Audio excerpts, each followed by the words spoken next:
menggunakan pesawat terbang memang sangat nyaman dan juga cepat. Namun saat berada di udara, para penumpang pasti merasakan adanya goncangan jika menabrak awan.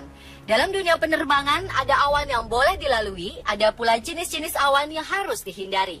Adanya radar pembaca awan atau weather radar di dalam kokpit pesawatlah yang membantu pilot mengetahui tingkat bahaya awan yang berada di dekatnya. Warna yang terdapat pada weather radar adalah hijau, kuning, merah, dan magenta. Apabila warna pada weather radar menunjukkan warna hijau, maka pesawat masih diperkenankan untuk menembus awan. Namun para penumpang diwajibkan untuk mengenakan sabuk pengaman. Radar berwarna magenta mengindikasikan pusat awan badai yang dapat mengakibatkan turbulensi hebat. Biasanya awan tersebut adalah awan cumulonimbus.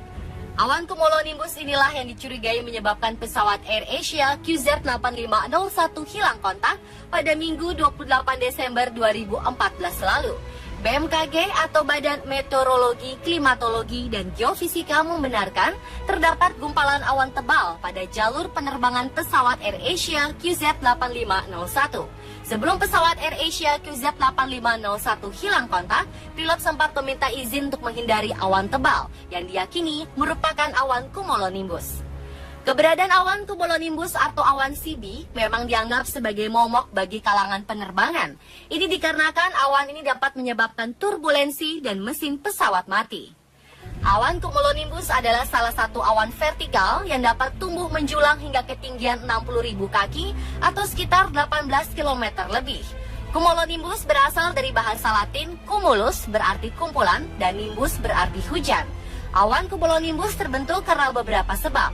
Namun yang paling umum adalah proses konveksi akibat pemanasan permukaan bumi oleh radiasi matahari dan kondisi atmosfer yang tidak stabil. Awan cumulonimbus sangat mudah terbentuk di daerah tropis karena proses konveksi di wilayah ini sangat kuat.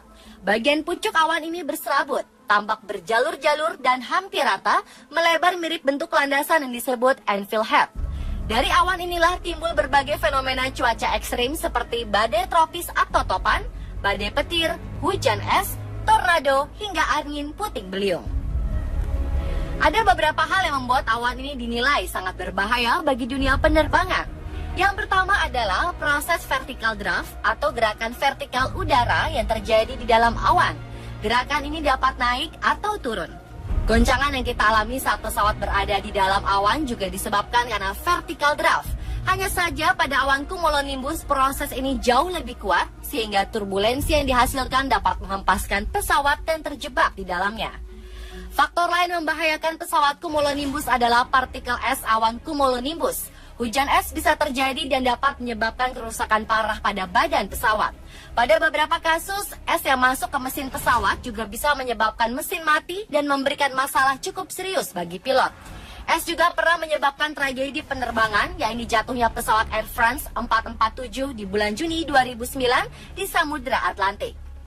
Selain itu, partikel-partikel es awan cumulonimbus membuat awan ini menjadi awan yang paling sering menghasilkan petir. Tentunya, petir ini dapat mengacaukan sistem kelistrikan dan navigasi pesawat.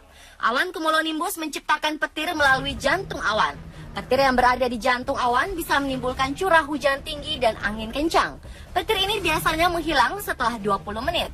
Namun jika terdapat energi matahari di atmosfer, petir bisa makin banyak dan berlangsung hingga hitungan jam. Sambaran petir memang tidak mampu menghancurkan pesawat jenis A320, namun berpotensi mempengaruhi dan merusak sistem navigasi. Kilat juga mampu membuat pilot mengalami disorientasi dalam sejenak. Cumulonimbus juga merupakan satu-satunya awan yang dapat menghasilkan muatan listrik tornado atau puting beliung. Awan ini menjadi ancaman bagi proses penerbangan jika berada pada lintasan pendaratan, karena awan jenis ini bisa memicu terbentuknya wind shear dan microburst. Wind shear merupakan perubahan arah dan kecepatan angin yang terjadi tiba-tiba, sementara microburst adalah angin yang menghempas ke bawah dan turun ke tanah yang menyebabkan perbedaan atau penyimpangan angin yang kuat.